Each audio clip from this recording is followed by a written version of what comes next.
Hey everyone, welcome to another RAL stream. This week, what we're talking about is how to read the map for first turns. That's either first turn offense or first turn defense, and how to think about the various angles that your opponent might approach from, and the angles that you can use yourself to attack from. Hopefully, that makes sense. At the moment, we're just quickly setting up a Hack-Islam list to demonstrate. On the other side, we've already set up a Shazvasti list. When Persian is done, we'll just kind of talk through the models a little bit, and then we will get into the main stream. Yay.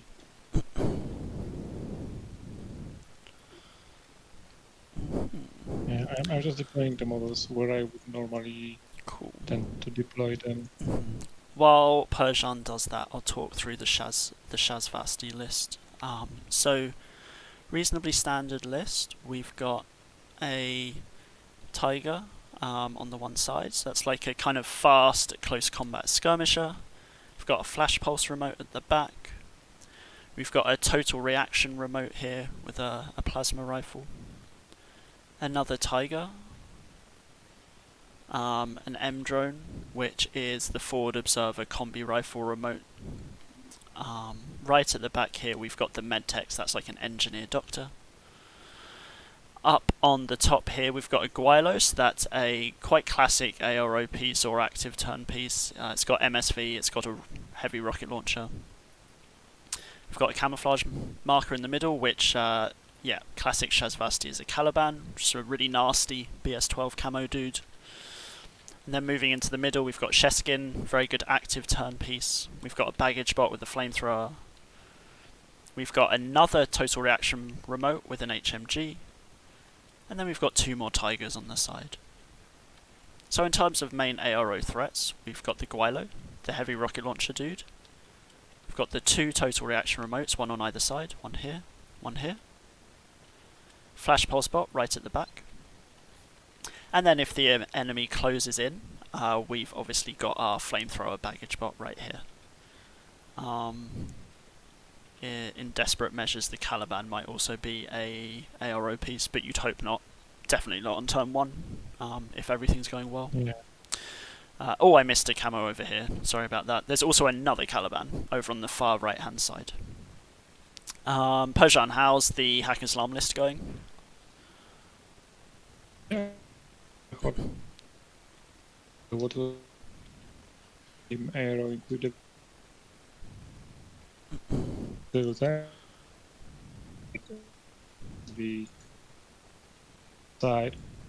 and just go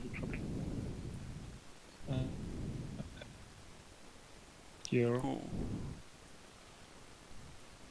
I'm experiencing you as a bit laggy, Persian. Is anyone else getting that, or is it just me? Yeah, I also have a rather stuttery audio coming from Persian. Okay, cool. I was wondering if it was just me. I think it's like lag, it just comes in and out. Like sometimes I can hear him really well, and at other times he kind of drops. And Trox is saying as well, like his audio is quite low. Is that everyone's audio, or is that Persian's audio? I got Persian up at 200% right now.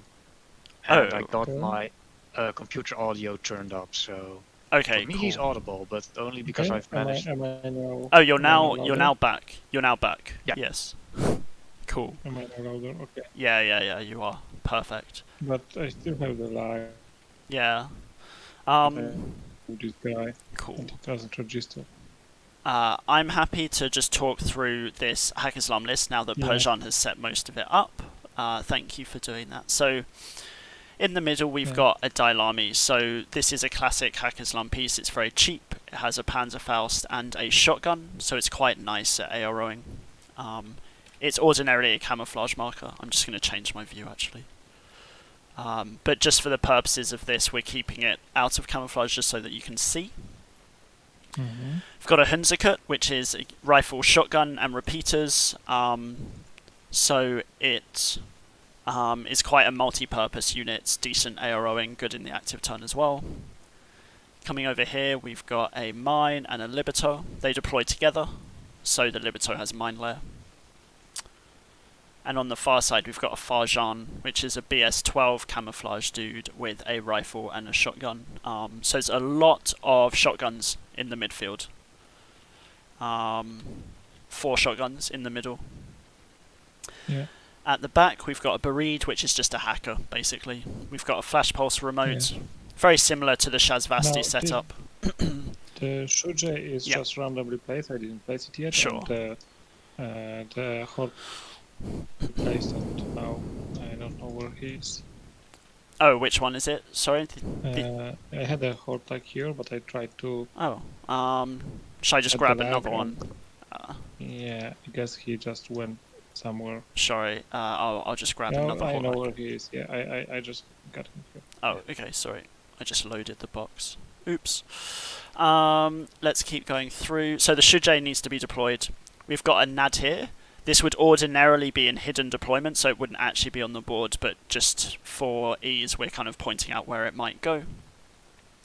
We've got a Gulam Hacker at the back, and we've got an Asawira over here. The Asawira is a really good active turn piece with a Spitfire.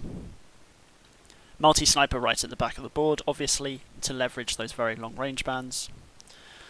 Mm-hmm. And then finally, we've got the Biker on the far edge. Yeah, in space... Yeah, my reasoning behind this deployment is that she can basically move around pretty safely, and Sure. there are no aero threats. It is inefficient, but yeah. to keep another model as reserve, not her. This map is very tough for impetus troopers because all the lines where you would be moving are very open Yes, to there's a lot. simple aero position. Yeah, there's a lot of openness on this map. Yeah. And I But see it is that Persian's thrown the Shujai over here, which is like a quite nice BS-13 Mimetism -6 piece with an SMG and a Flammenspear, which is a template weapon. Yeah. So we're imagining as though the Hack Islam player is going first, but in this particular stream, what we're going to be talking about is kind of how to play the map. So I'll talk a little bit about how I kind of break down a map, and then I'm sure Persian will kind of come in with his thoughts. But the first thing that I do, whether I'm playing offensively or defensively, it actually doesn't matter. The first thing I do is always the same. And what I do is I don't literally grab the pen, because that would be a bit silly, but I'll use the pen to highlight. I just draw the fire lanes in my head. So I literally just say, there's one, here's another one, something like that, and here's a third. And there might be others that I've missed, you know. There are also, of course, like crossfire lanes. So, for example, a troop might, like, kind of go up here and come across. Yeah, that kind of thing. So it might kind of come up and do that kind of stuff, but it doesn't really matter. The point is, like, the first thing that I'm always looking at is what options do my troops have, or do the enemy troops have, for kind of rough movements? Like, where are they going to be going, basically? And usually in most maps you see, you can really break down movement pathways into like 2 or 3 main options. Like you can see on this map, there are 3 pretty clear paths, right? 3 reasonably obvious ones. We'll load up another map once we've done this one. Look at that. Persian's just highlighting that I've missed the far left, so it's probably a 4th. It's like it's very hard to take advantage of it, because you can like place a single guy like here that would protect it. Yeah. On the other, but in the other way around, so like this direction, it's much easier to exploit. The second thing I do, regardless of whether I'm going first or second again, and I'm not sure everyone does this, but I do feel it's useful, I just plan out the rough number of orders it would take for my opponent to reach me. So let's say I'm playing Hack, and my opponent's playing Shaz. I might think, you know, Sheskin here might not know she's there, but I might just think to myself, oh, like 1 order would take her to about here. 2 orders probably gets her to about here. Let's just check. Yeah, so that's about 8. 7 to there, so there. there she could take cover behind here as a third and then start taking shots. It's a bit involved, but I like to have a rough idea about how quickly my opponent's going to be able to reach me, and vice versa, how quickly am I going to be able to reach them. On cluttered maps, maps with lots of terrain, it might take ages, so you might be saying, oh, they have to go here, and then to the side, and then to the other side, and then straight forwards. Whereas in open maps, you might find yourself drawing almost a straight line. Yeah, and basically by creating those contested fire lanes, you are making the map more cluttered for the opponent. Absolutely. So you're looking at these fire lanes and you're thinking, like, what do I actually need to cover? What do I need to... In all likelihood, my opponent's going to come down one of these lanes, so what do I need to make sure I'm kind of defending, basically? Because you want to be defending a relevant spot, essentially. Yeah, so I might talk about the Shazvasti deployment here, like protecting the lanes, because I deployed them. So this Q drone is protecting up to here. Like if somebody like goes through the door or reaches up to this direction, then there's the Q drone to protect this corner and from any like drop troopers from behind. The long range arrow here is this flash pulse bot, which, as we talked to before, shines at the like just wasting orders if deployed on the extreme ranges. The sniper might be a counter to him, but that also makes the sniper invested on this flank. It does. Then Guaylo, like this is both good and bad deployment. I tend to pick like one piece in my list that is reasonably hard to hit or hitting hard and hard to remove, and just hanging in the wind to make the opponent like not use the map as he would have liked to. So the Guaylo is such a piece here, even though that's also reasonably good attack piece. He's in a hurry with Sheshkin and this M-drone. Right, and so this means that burst he two. is quite a reasonable aero presence, and he has albedo, which makes, say, now not able to engage him on the first turn, and he has also MSV2. So albedo means that MSV can't target him, not immediately. Exactly. So what Persian's done with the Shazvasti deployment that's really neat is he's kind of said to himself, okay, where are the major fire lanes? Like, where's my opponent going to go? Where do I need my ARO pieces to go? And notice how he's put, like, some of the kind of a bit less relevant ARO pieces on the side. Because it's rare for your opponent to commit everything to one side or the other. It's a bit more likely that they put their main attack pieces in the middle. I have had opponents do it, but it doesn't happen as often. So you've got the kind of smaller ones to the side and the big one in the middle. Well, what I tend to do, and most of my friends, reasonable like skill level, they tend to play a flank, because that limits the amount of fire and models you will be engaging with your Rumble piece. So actually protecting your flanks is very important. So this flank is unprotected. The far right. If the far right. So if somebody would to go there, I'm just relying on this lone taiga here. Then this Q drone, if somebody goes through the door, and the relative like slowness of moving through 0G. I think one of the things that I usually think about myself is in terms of orders, if you commit a main ARO or a main attack piece to an extreme flank, either the left or the right, the problem is that if you need to reposition them, you have to waste quite a few orders moving across. So if you're here, obviously you have to like maybe spend 2 or whatever getting to here. Likewise if you're on the left. So that's why I tend to end up with my main pieces in the middle. So you can see Sheskin is right in the middle, as Persian has said. And likewise, if we look at the Hack Islam deployment, you can actually see that there are a couple of like main attack pieces right in the middle. Persian likes to play with his skirmishers, so I notice he's put the Hunzakut right in the middle, the Shujay in the middle, and only really taken extreme flanks with the Farjan. I'm interested with the Asawira placement over here, actually. You placed it right over in the corner. Yeah, like that's the flank attack piece. Okay. So if you like, since this list has a chain of command, I feel like it's reasonable to invest the Asavira first, and that's exactly what he's doing here.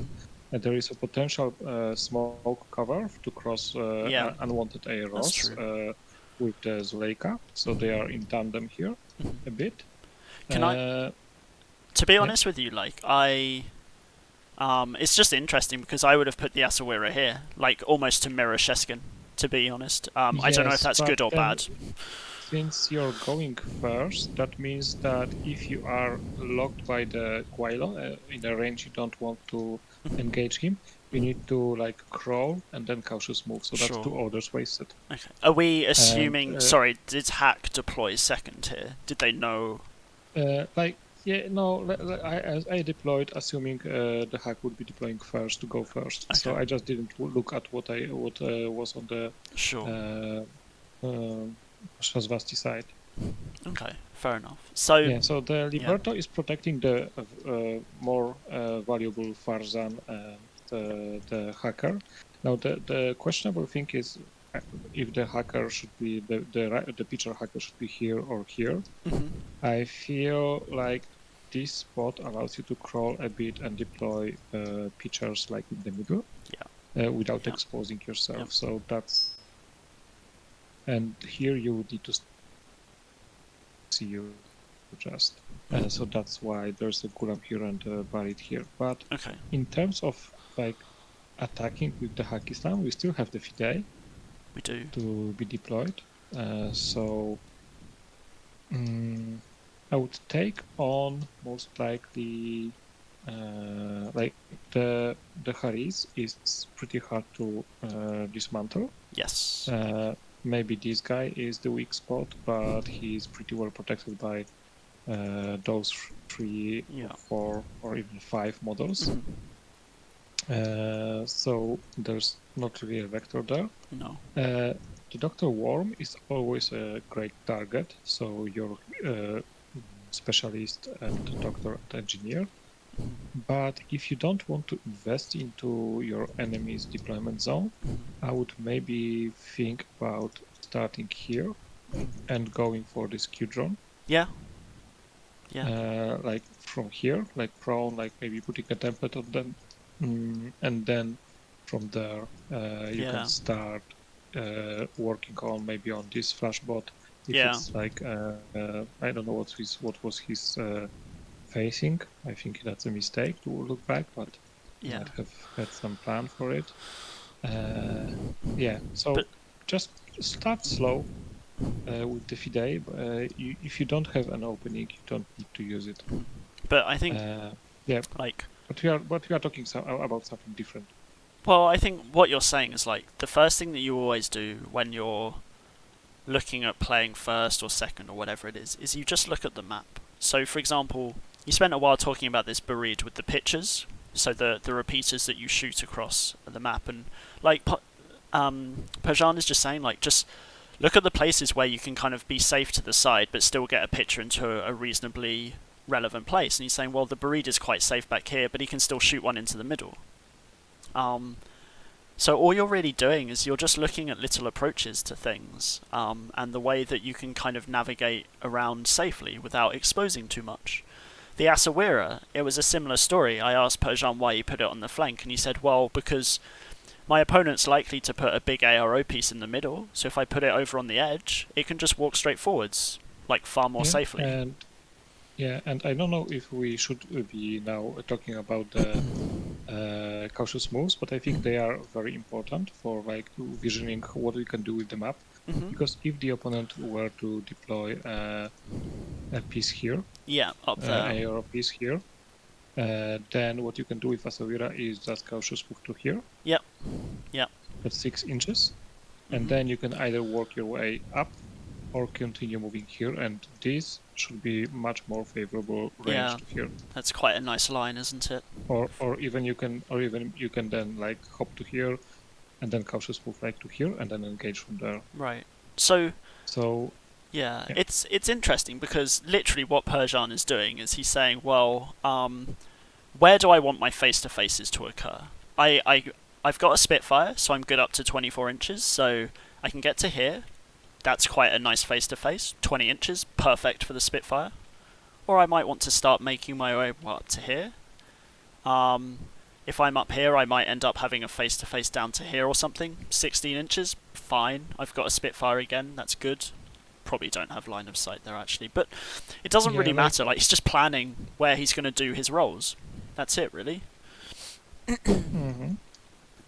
Now, if there are some big openings I would need to cross, I would try to use smoke for that, unless there is an MSV to block. So if you have, say, a cheap smoke is an irregular impetus smoke, something that you get to spend those 2 orders and and you are not like wasting command tokens. This way. Yeah. Just cheap smoke with impetuous and irregulars are really good for covering an advance. Yeah, not many factions. Like some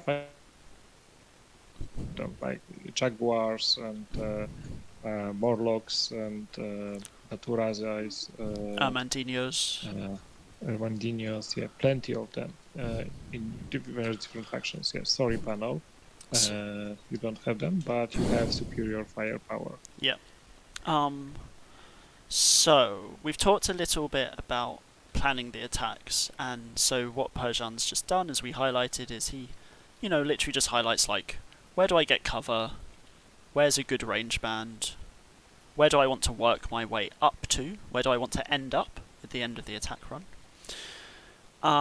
What about planning defensively for AROs? What would you do then a little bit differently?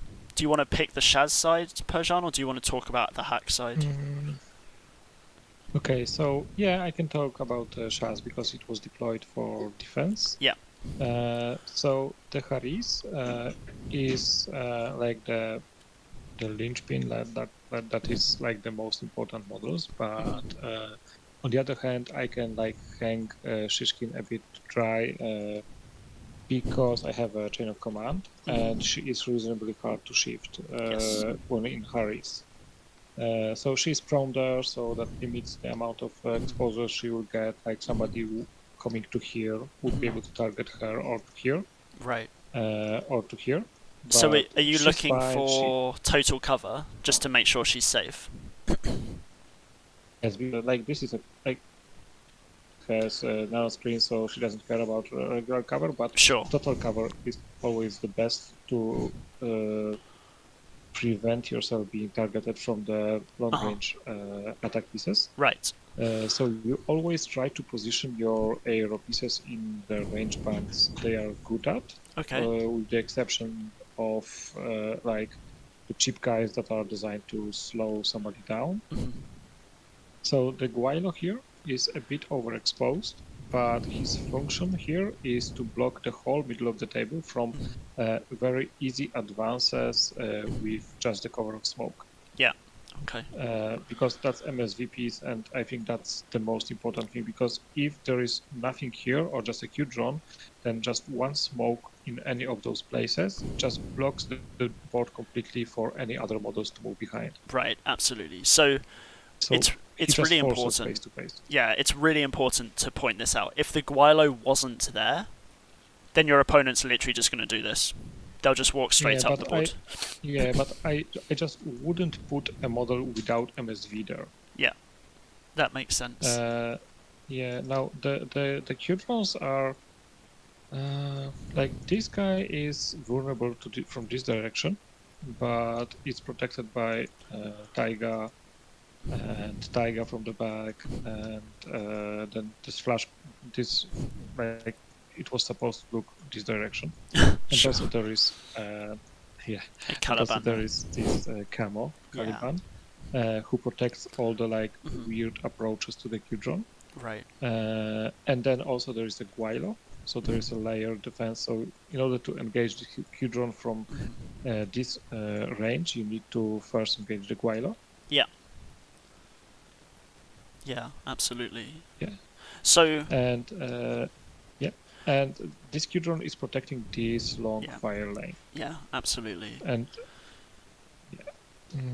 now the other Q drone is a cute pick because it's not a HMG, it's just a plasma rifle. But I found plasma rifle really effective, a plasma rifle Q drone specifically, really effective against bears and dogs from Ariadna. Yes. Because the total immune doesn't protect from the second save, from the second attribute. Yeah, so it's just important to note that, like, one of the things that Persian is doing to ensure success with his AROs is he's stacking them. There's an R drone and a Q drone together, right? And there's a Tiger, which covers the close range angle. And the same on the other side. Almost mirrored. Nearly mirrored. Yeah, I try to have, like, cheap throwaway close range ARO pieces to protect my long range pieces and deploy on all the approaches that a skirmisher would take to engage those pieces. Because even if there, like, Asawira comes here and takes one round of shooting, this Tiger could just dodge and engage. Yes. And if somehow the Q drone survives, then still this Asawira needs to spend another order just to get rid of the Taiga, which is very ineffective. Like, sure, it will most likely get rid of it, but it's just clearing a 6-point model for an order. Right, so you want to be able to take as many AROs to one thing as possible. So if you imagine, you know, the Asawira kind of makes it to this corner, you're going to get this dodge here. You might get a shot here, if you can see. You might get a shot here. He's just making sure that he will get multiple AROs. Yeah, like, this guy will be dead a long time ago. Yeah. But yeah, like, the thing is not to protect this Q drone. This whole setup is to protect this approach angle for the back of the Shishkin and the Dr. Worm. Yeah. So basically these are all ablative models. Yeah, and that's actually something that goes all the way back to list building, I think. To have success in the first turn defensively, you have to pick a couple of kind of supplementary ablative models, things that their purpose really is to protect your main stuff, right? Q drones, R drones, so remotes that are cheap and have flash pulses, remotes that have 360 visors, cheap close combat dudes, they need to protect the sides, because if the sides go down, then suddenly your opponent is shooting behind you, and that's really bad news, right? Yes, like, if anything, like, goes totally to the bottom, then there's also this Taiga who can engage and be the next line of defense. And then there is this Q drone that starts to see there. So there are plenty of, like, different angles, but yeah, basically a successful reactive turn, I would say, loses like up to two maximum 3 regular orders. Yeah. And that's a success. And you can use as many irregulars as you like. Right, but the caveat to that is, right, the purpose of losing those models, because it's not needless, it's so that your opponent doesn't do this. Right? Yeah, the purpose is to protect the models that are super effective actively. Yes. So these guys and this guy. And your guy that keeps them safe. So if you can protect those guys, maybe losing the Guilo, because he's also, like, sacrificial guy. Yeah. The Guilo is also sacrificial. Don't get me wrong, I love to keep Guilo in the game, but it's more important to keep other pieces alive with him. Yeah. So just a quick note on the Guilo again, in case we didn't explain it. The reason why it's so important for the Guilo to have MSV2 is that if he's in the middle and most obvious fire lane, it's very, very common for your opponent to engage it with smoke or mimetism. And the Guilo is obviously immune to that tactic because it has the MSV, right? So your ARO pieces that are really well tooled to kind of defend themselves, they can afford to be a little bit more risky. But as Persian said, this is, like, arguably overexposed. Arguably. Yes. Yeah, there's definitely like I assume no, there's a ladder up front. So if there was a ladder at the back, that would be a good like guts down position. Yeah. But yeah, this position is very exposed.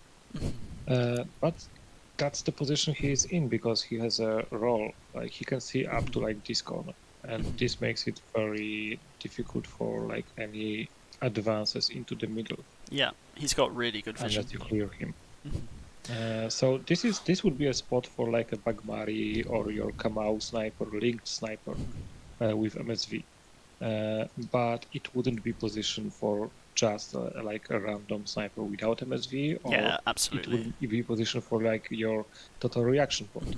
Yeah. Because it would just die and be sad, and still like one Yeah. smoke would still lock the board. So now, just very quickly to cover the alternative perspective, if I'm playing Hack-Islam and I'm attacking, right, I look at the Shazvasti side, I can see that, you know, you've covered the far right from the Hack-Islam's angle. You've covered the middle, right? You've covered the far left. So my job now is to carefully unpick through this in the most efficient way possible. Okay, and to try and do it in the safest way possible, because losing models in your active turn sucks. So it's often worth picking the face-to-faces that are like least disastrous. And so I'm looking, me personally, and I'm sure Perjan will disagree because he often has a different opinion on these things, but I personally look to go after the things that are really safe takes. The Q drone over here, sorry, R drone, I apologise, just has a flash pulse, can't kill me. So that's a reasonably safe take for me. Getting over here, I might see if there's an angle on the Tiger. There might not be, depending on how big it is and line of sight, but that's reasonably safe if I manage to hit it outside of 8 inches. Q-drone's a bit of a problem, but I probably try and outrange it with something if possible so that it's shooting at some horrific, you know, negative modifier. But I'm looking to take things on from safest to least safe. That's my personal order of doing things. What do you think, Perjan? Yeah, I completely agree. I drew a line for now because that's a very safe order to take, and that's one order and might remove an order from your opponent. Right. So and with no loss, like no possibility of loss for you. You absolutely cannot die to that. Yeah, so that's still all right. Yeah, then since you have hackers, there are pitcher spots, I would say maybe here, but that's a very long shot. Yeah. If you want to like hack offensively, or this is a good spot for a pitcher that just locks up the middle of the board. So I would just, because this is just setting up for your defense on the next turn, I would remember to take this shot with this buried. That's important because you have two hackers, so this pitcher would just lock the middle. Yeah. And then most likely my attack piece, since Guiler has MSV, I would refrain from using the Shujay. Yeah. And I would use Liberto instead. Yeah. Because he's cheap, he's expendable, he's already forward deployed, he's great at clearing mines, so in case there are some mines there, that's fine. And I would most likely go for this Q drone. Yeah, because you can get at it at close range, can't you? Yeah. Which if this camo would reveal, that's also a win. Yeah. Because basically you have Doggett, so it would need to have some sort of like shock weapon to be a threat for you. Yeah. So if this Liberto could get to here and target this guy and this guy, yeah, I think I would just go to there, ask for arrows, and place like 2 templates. Yeah. So two more things that Perjan's added. We started by talking about taking the safest shots in the first turn, because that means that your risk if you lose is, you know, almost none, particularly against the flash pulse, so it can't kill you. Perjan then spoke about setting up your utility items, so making sure your hacking is in place. Again, it's a really safe move, and it just sets you up for the rest of the game, right? A repeater in this little nook here, that's going to give you hacking arrows literally throughout the rest of turns 2 and 3, so it's incredibly good to get that down early. And then finally, when it came to making risky plays, Persian picks out the 7-point or 8-point Liberto and just says, I'd push this, because if it wins the face-to-face here or puts down 10 plates and kills the Q-drone, great. If it dies, it's a regular, it's 8 points, it doesn't matter. Even if I fail in turn 1 with this, if this goes down, it doesn't matter. Like, it wasn't essential to my plans. If I push up the Asawira, on the other hand, this kind of 39-point heavy infantry and, I don't know, let's say take on the Guilo over here with the rocket launcher and I fail my face-to-face and die, that's a terrible move. Right, that's a really bad turn 1 move. It's too all in, I would say, to kind of push through your most important pieces on turn 1 to take very risky face to faces, whereas putting forward something that's irregular and cheap is fine. Cool. Is there anything you'd like to add, Persian? Yes, we covered like protection from smoke. Has one smoke source, which is I feel like if I were to deploy knowing the deployment of the Shasvasti, I would have deployed her slightly differently. But here she can safely advance to here. Yeah. Maybe open the door under cover of smoke, and then maybe advance to there. Yeah. Do stuff. But that would be my other attack piece aside from the Liberto in the first turn. If I feel like I need to do the damage, she actually try this direction to attack inwards. If this guy was removed, it might be the Q-drone would see me. So if the Nav could see somehow the Q-drone, I don't think he would. No. But you could just place one smoke and then go inside, and like this camo, it has potential to be a specialist. And if you are already there, there is a Q-drone there, so it doesn't look alright. So if the Liberto attack run succeeds, then there is a chance to like push it with the Zuleika. But I would maybe consider with the other pieces to advance Asawira like to here, maybe. If I'm feeling like that I need to push next turn. Because there is also Hunzakut who has deployable repeater. He might be like guy. Just to be able to place a repeater or like place a repeater like in this corner or something. With his irregular, just to have some more protection. But to be fair, like aside from the Q drones and Guilo, there are not many hackable pieces in this Shasvasti list. So the only protection the repeater would give me is spotlight. And then I would consider like keeping like one model, one order to coordinate suppression. But not like looking on the board. This Asawira would be looking like here. Around the sides.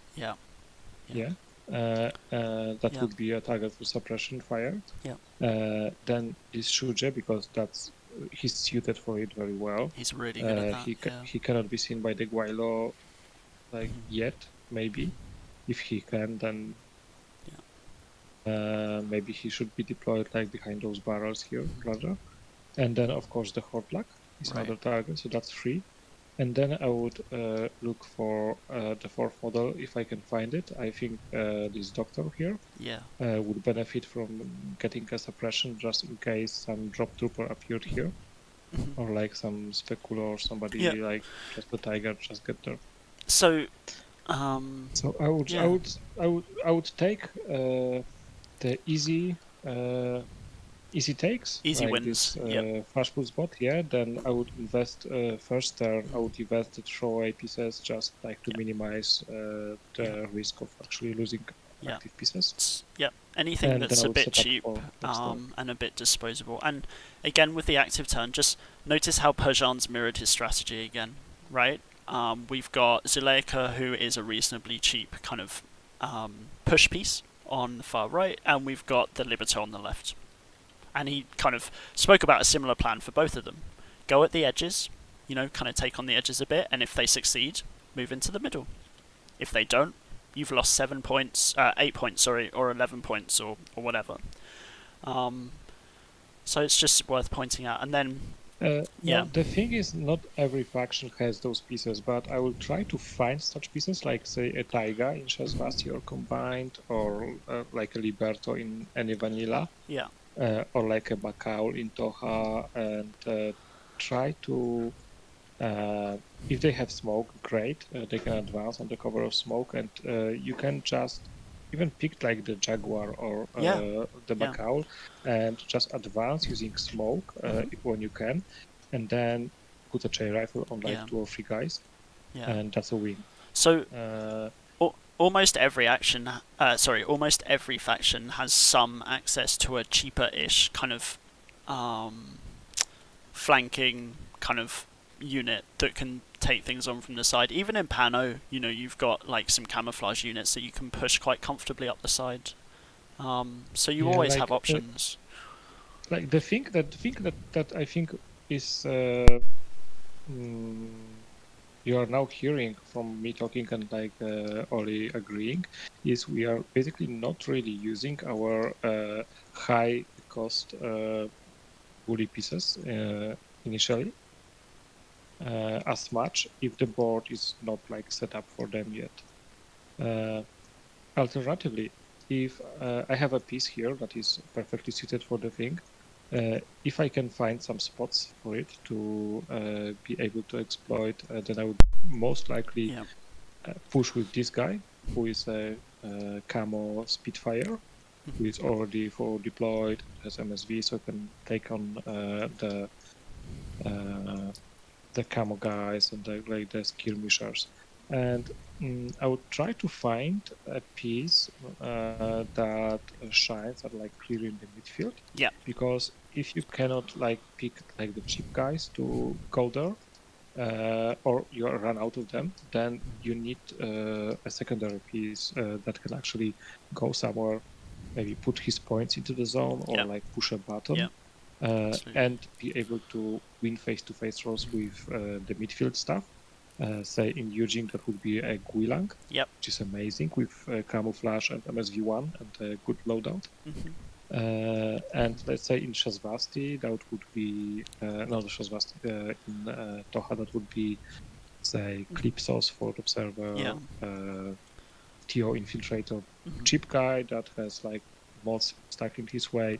He's already deployed. He has marker state, and the marker state also lets you just traverse the board safely. Absolutely. So even if, let's say, for example, the opponent, we've got the Nadir, right, as this ARO piece here. Let's imagine for 1 second it was on the board. I know in real life it has hidden deployment, but let's imagine it's there. Got a camo piece like this Caliban here, and it obviously just gives you the peace of mind because you can cross this gap and it doesn't matter. The worst that happens is you get discovered. Yes, and then you can just re-camo. And just keep going. Yeah, absolutely. And every faction can really do this to some extent. Maybe not all the sectorials, but all the vanilla factions certainly can. So we've actually even the military orders, they have the Trinitarians, hidden deployment, cheap guys with layer, I think. Mimetism -6 and stuff. Yeah, the Trinitarians. They're like sub 30 points. Okay. Well, we've talked about this map quite a lot. Should we just quickly look at the second one you did? Yes, okay. Let's clear this table. We are going to have... That's fine. I will just... No, just fine. I'll just we can reposition the models later. Cool. Do you have the other bag, Perjan? Was here? Or was it without the thing? No, those are just the blank maps. Okay. Yeah. I should have them somewhere. Oh, actually, one sec. I think I've got it. What was that? Safe area or supremacy? I have one. Oh, okay, you've got it. Fine. No, supremacy.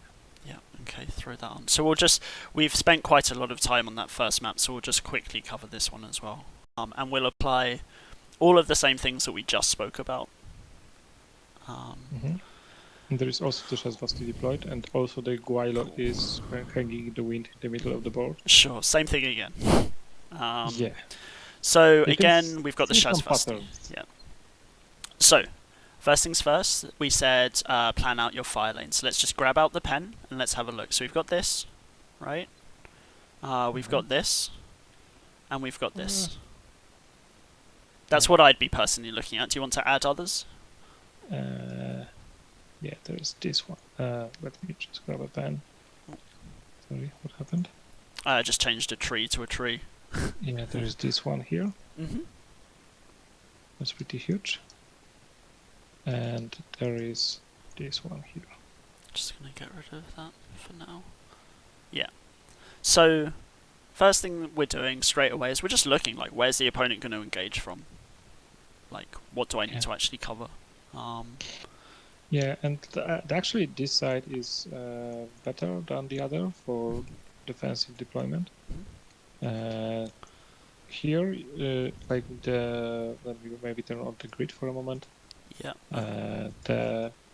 This is the line of the deployment for most missions.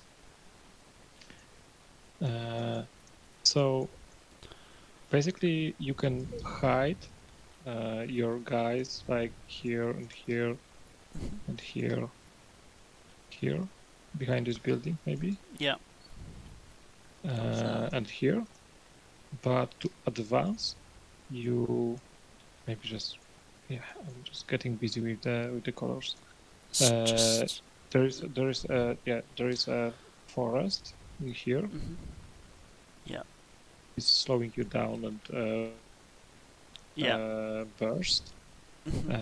And then there's a very open space in the middle that is relatively easy to block with like one or two sensible aero pieces.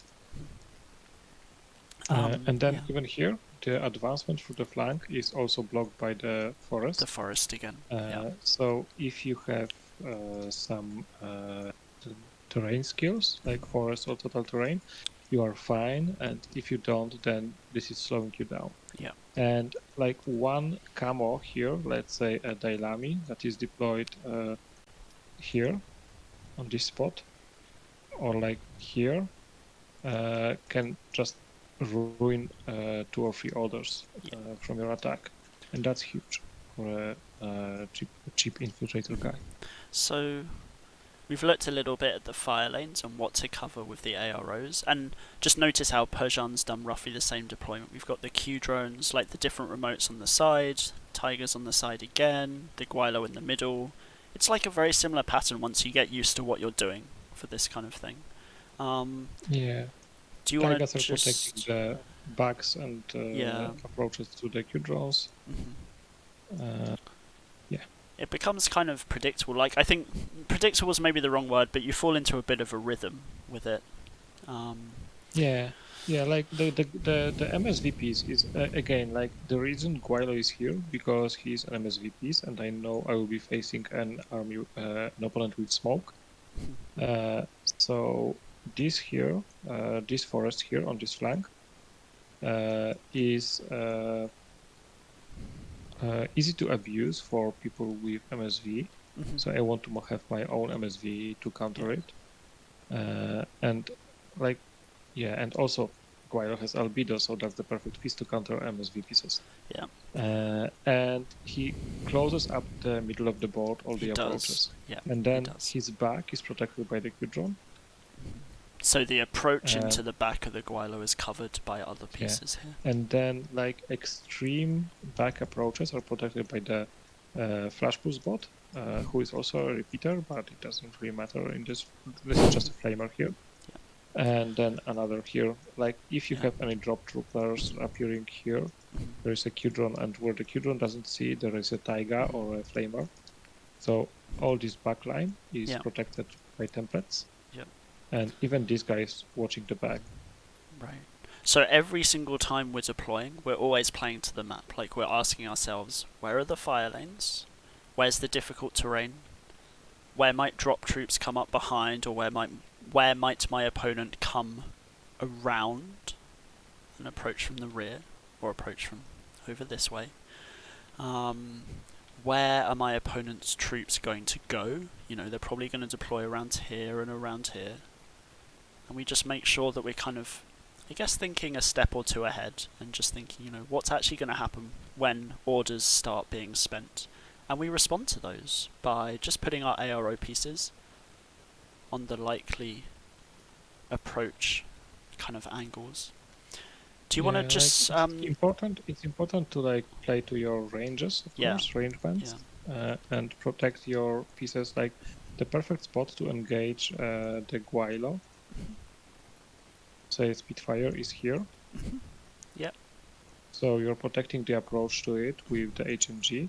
Yep. And the approach the Guilo himself. Yep. Yeah, so Persian's saying, you know, like, if your opponent wants to get to your Guilo, they have to go through this HMG first, right? Because they're probably going to push up this way. Or here. If they do that, they're going to run into this. And then they get the Guilo. So you're layering, right? Yeah. like, there is a pattern, like, the Guilo is something, like, most of the, like, people who consider themselves good will tell you that hanging a piece like to aero, like half the board is bad, and I agree. But there are some pieces that just make it so difficult for your opponent to proceed with their plan. They might not be the best at winning the one face-to-face with the one counter they might have against them, but they might just make them waste orders because they cannot just advance. And then you are like 4 impetus orders ahead. Right, already. So you And, just like, waste their time. Didn't appear there. Okay, we have used up quite a lot of time. Just want to very quickly in a couple of minutes just talk about the attacking angle on this map, where you would plan your face-to-faces and where you might just put different pieces. Do you want to maybe just pick out the sniper or pick out the Spitfire and stuff and just talk about where you'd approach from, and then we can end this one? What do you think? Yeah.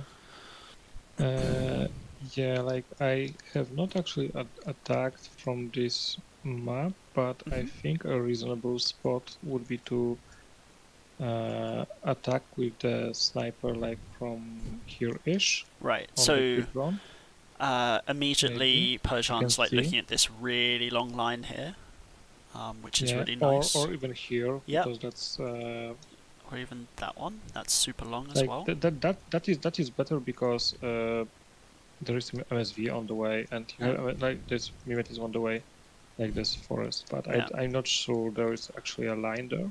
Yeah, I understand. Because the HMG, no, it's quite big, so I guess there would be a line. So I would take this one because of my MSV and the forest. Yep. Sure, there will be a burst disadvantage, but that's okay. So be it. But then to engage and attack other pieces, like there's this camo here, which to me it looks like it would be the Spitfire Caliban, and this looks like the Chain of Command Caliban. The one that's safe, Yeah, that's exactly what happened. So this guy has MSV, so he takes advantage of this forest. So if you go there, let's say with an Asawira, who doesn't have terrains,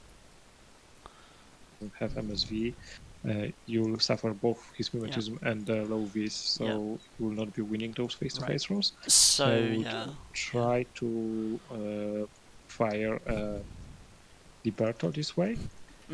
So you need to plan around the terrain, right? And this terrain here has low visibility, which is -3, unless you've got MSV. So what Persian is saying is, like, some of your pieces that might ordinarily be really good, like a heavy infantry, they might suffer because of the terrain. And in that case, you might reach for a different piece. So you might go for a direct template weapon instead, just because it guarantees a hit, right? Yes, I would still most likely try to deploy Asawira like on this flank, protect the approach to him with Liberto in the mine, and move the Liberto first. Maybe try to engage this guy. If not, then engage further and engage Squadron from the good range. And then later, the heavy infantry can actually advance to here Yeah. and be either protected by the Right. mines that Liberto Right. placed, or the pitchers. Yeah. So what Persian's spotting here, right, is that your heavy infantry with a mid-range gun, like a Spitfire, is going to really suck doing this. Like, that's terrible for them. Mhm. And it's going to be really bad doing this. That's terrible for them as well. Yeah, that's So, seems yeah. pretty straightforward, right? Right. But you just need to look for these areas and just say, oh, it's cluttered here. So a Spitfire or a rifle or something like that's probably going to do okay. Do I have high CC? Do I have a template? Do I have a Spitfire? If all the answer is yes to all, then yeah, this You is wanna your be- area, you wanna even be there. though it's- Right. Yeah. Yeah. And do I have mediocre CC? Do I have HMG? Do I have multiple wounds? If yes, this is your line. Right. Yeah. Yeah.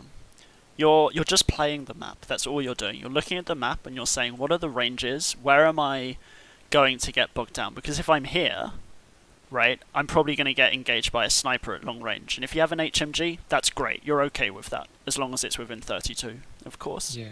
Whereas, one yeah. other consideration is whenever I try to advance with a list, I try to be like I try.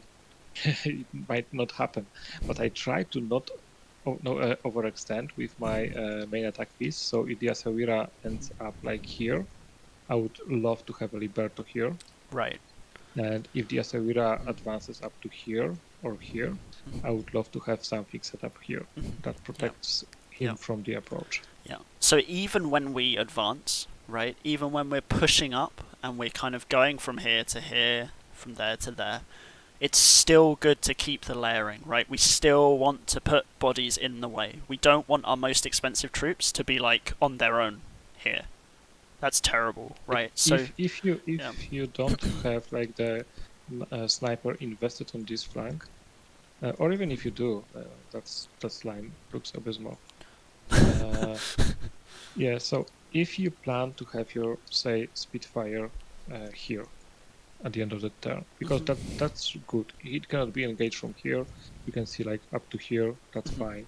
And then you still need to protect from like jump troops and other pieces. Yep. So you need to have something there. So either a guy protecting him from the deployment or a guy up front. Yeah. Then a guy here or a pitcher, preferably, or like a mine or maybe a camo guy here. Yeah. And then what you can do is to look at the board from a different angle, and this sniper that was engaging here, you can position him here. And then he does that way. Things. Yeah. Engaging from this angle, create a crossfire. So, way to leave it right to the end, but one of the most important tips, in my opinion, is that when you push forward with your list aggressively, it's so important to not lose your formation. So you don't want to do the classic thing of pushing forward with one piece and they end up here on their own and they're not covered. That's a really bad idea. You want to push forward. Unless they're cheap and you can afford to get rid of them. But if they're like 50 points in your main piece, it's not a good idea. Just keep a formation. Make sure that even when you push forward, you still have something covering your rear. And you still have another ARO piece covering another approach.